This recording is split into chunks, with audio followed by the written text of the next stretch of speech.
राहुल गांधी जिस तरीके की भाषा को बार बार रिपीट कर रहा है, ये कहीं ना कहीं उसके पैरेलली लेके आते हैं 1971 को, इंदिरा गांधी को। देखिए इंदिरा गांधी ने क्या क्या था, क्या क्या था, क्या क्या था। इतिहास में जब हम पढ़ते हैं, ये युद्ध एक्चुअली पूर्वी पाकिस्तान पश्चिमी पाकिस्तान का था। हमारी जो सरकार थी उसने इसमें टांग अड़ाई, 20,000 करोड़ का हमारे को नुकसान हुआ। 54 हमारे सैनिक आज तक वापस नहीं आए। 93,000 जितने हमने उनके पकड़े थे, 2 साल उनको बैठा के भाई साहब बढ़िया मस्त खाना खिलाया, उनको रहने को दिया, कपड़े पहनने को दिया, और जू के तू छोड़ का है। पिक्चर भी दिखाई थी, पाकिस्तान पिक्चर भी दिखाई थी, वो पाकिजा और एक भी व्यक्ति उनमें से खत्म नहीं हुआ था। जितने पकड़े थे जू के तू छोड़ के थे भाई। 54 हमारे वापस नहीं आए। उनकी माओ ने ये कहा था कि आपने हमारे बच्चों का बहुत ध्यान रखा।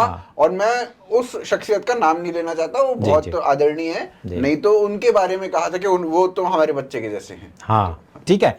अब ये चीज आप देखो कि चाणक्य ने एक श्लोक कहा है कि हमारी सीमा से लगा हुआ देश कभी हमारा मित्र नहीं हो सकता, और ये दूरगामी था, ये सबको क्लियर था कि जैसे पाकिस्तान नहीं है। और फिर उन्होंने उसी श्लोक में आगे कहा कि उस दुश्मन देश जो हमसे लगा हुआ वो दुश्मन है, लेकिन उसकी सीमा से जो लगा हुआ देश है वो हमेशा मित्र होगा। तो ऐसे में हमें ध्यान रखना था इन सब चीजों का, लेकिन हम तो पीप नहीं बजा रहे थे। आज वही बांग्लादेश एक नया मोर्चा खड़ा होकर तैयार हो गया है हमारे खिलाफ।